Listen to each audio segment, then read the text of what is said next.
rubbing down my turkey. I feel like she's going out into the sun. I'm gonna put some sunblock on her. Don't want you to get fried, little lady.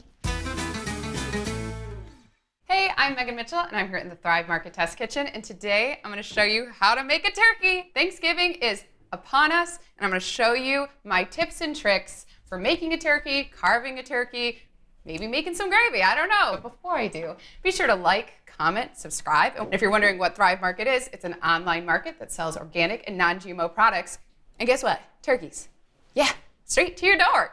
You don't even have to leave. You don't have to put pants on. So Thrive just launched their holiday meat bundles. They have these beautiful turkeys. It might be hard to find a free-range organic turkey. Thrive has them, and they will come straight to your door. Once again, the no pants thing. I'm just gonna I feel like that's the highlight of this. And it actually comes pre-cooked. Why get a turkey that's pre-cooked? 1, saves time. 2, saves oven space. The turkey's not gonna be in there all day long, so you can make your green bean casserole, your sweet potato casserole, whatever. Your pies, you have more room in your oven. And I don't know, sometimes it can be kind of intimidating. Is it cooked, is it not? I don't wanna serve it raw to my in-laws. Maybe I do. Maybe I do. No, I don't. I love you, Steve and Nancy. I don't want to serve it raw, and I also don't want it overcooked. When you get this little angel baby, she will be frozen. It has thawing instructions and reheating instructions on the back, but it says about 4 hours per pound. This is an 11-pound bird. I know math, that's 44 hours. So it'll take 2 to 3 days to defrost. So just think ahead. You cannot just pop this guy out the day before. You gotta defrost it. I'm gonna show you ways to jazz it up. You can stuff the cavity with citrus, herbs, onions, garlic, which gives it even more flavor. You could do a rub on the outside. You could just do some salt and pepper and oil to crisp up the skin. You could do a compound butter. There's so many ways to jazz up this turkey so it feels like yours. It feels special. It feels like, hey, I made this. So I've taken my bird out of the bag. I patted her dry, and I have a roasting pan and a roasting rack, because I don't want my bird sitting directly on the pan because it might stick and it might burn. So you always want to have it elevated a little bit. If you don't have a roasting rack like this, you can do a baking sheet, like a cooling rack, you can do that. Or you can crumble up a couple little balls of aluminum foil and raise it up on that. Or you can even just cut up lemons, oranges, onions, just something to lift it off of the pan because you don't want it directly on the pan. I'm gonna stuff the cavity with some citrus and herbs.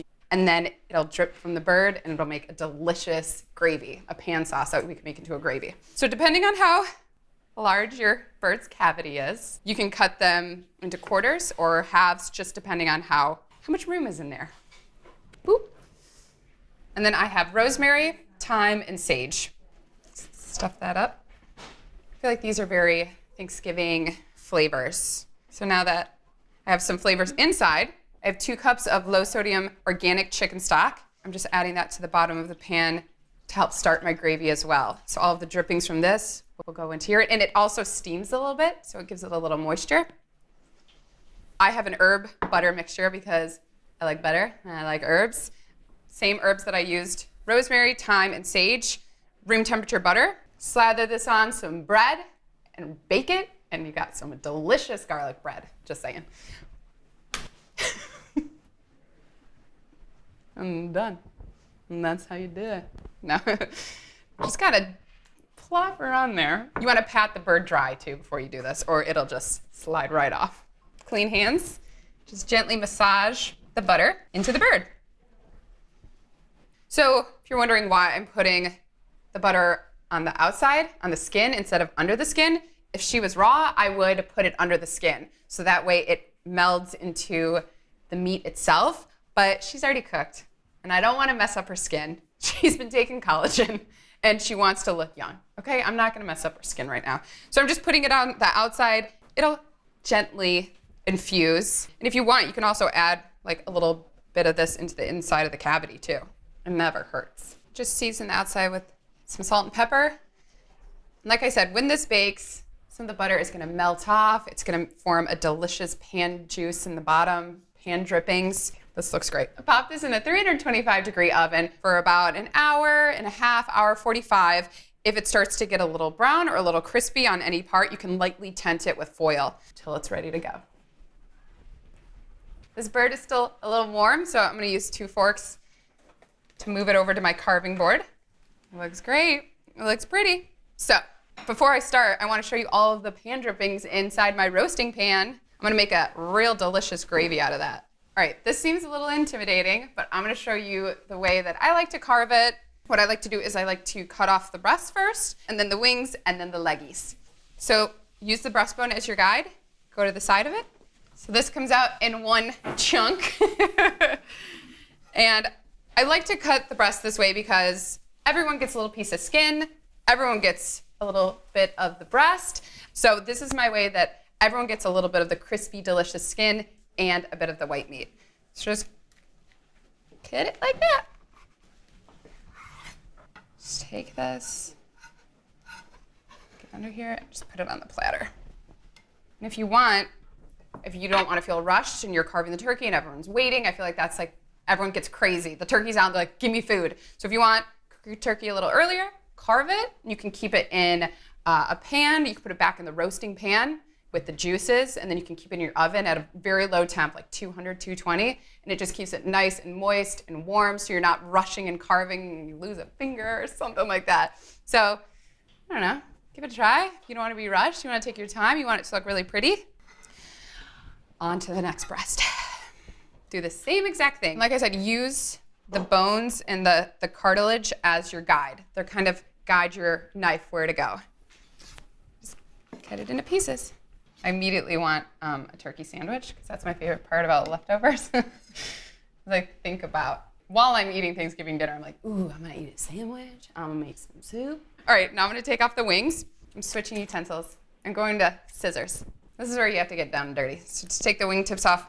It doesn't have to be perfect. Like whatever little bits are left on the bird, you can pull them off. And then also it'll add more flavor because I'm gonna use this and I'm gonna make a bone broth. So you want some of that cartilage and those bones.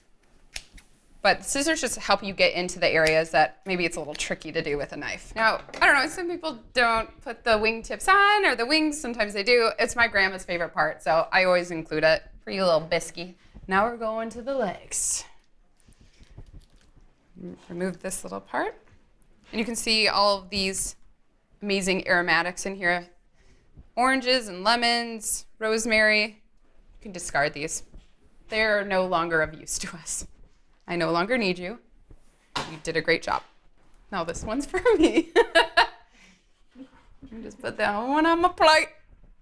I'm gonna take a good nap after. So this looks beautiful, but I wanna make it a little more festive. So I have rosemary, I have some fresh bay leaves, and I have sage, and I'm just gonna tuck it around the bird just to make it look nice and festive and pretty. You definitely don't have to do this, but even if you're just with family or friends, you wanna make it special. And I also have citrus. I have Meyer lemons, I have persimmons, and I have pomegranates. You can use whatever you like, but I stuffed the cavity of my bird with citrus, so I thought it'd be nice to also garnish with some citrus. And that's how you carve a turkey. My little trick of getting the breast off so everyone gets a piece. You'll be the star of Thanksgiving if you put this down at the table. You remember those pan drippings that I showed you in the roasting pan? I poured them into a large sauce pot, and you never know how much you're gonna get from the bird. So what I like to do is I have another pot on my stove, and I have low sodium chicken stock in here. If you can find turkey broth or turkey stock, you could do that as well. And I add fresh herbs, those same herbs that I used to stuff the cavity and put on the outside. So I have sage, thyme, and rosemary. It just infuses it with even more flavor. And then I'm gonna mix them together. So that's nice and hot. Fine mesh strainer. Let's see if I can do this. I'm just gonna use this to catch any of the herbs and pour it into my drippings pan.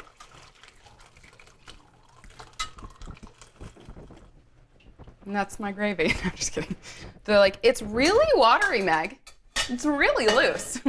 Before I started making everything for Thanksgiving. I'm just kidding, I don't make everything. But my mom is celiac, so she cannot do flour. A lot of people do the butter and the roux to thicken their gravy. She can't do that. So we do cornstarch and water. It acts like a thickener.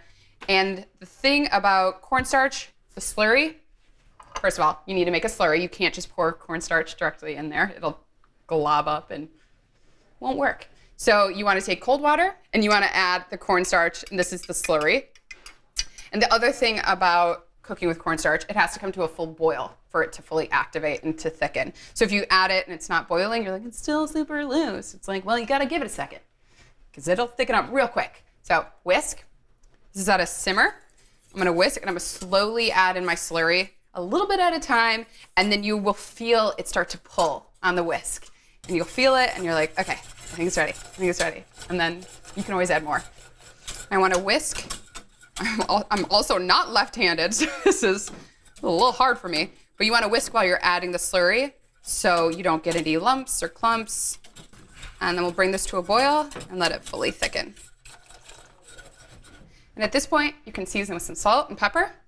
If you want to wait and taste it, be very careful, it is boiling. You want to taste it before you add the salt because you don't want to over-season it. And then just let it come to a boil and it'll thicken up. Just gonna add a little more.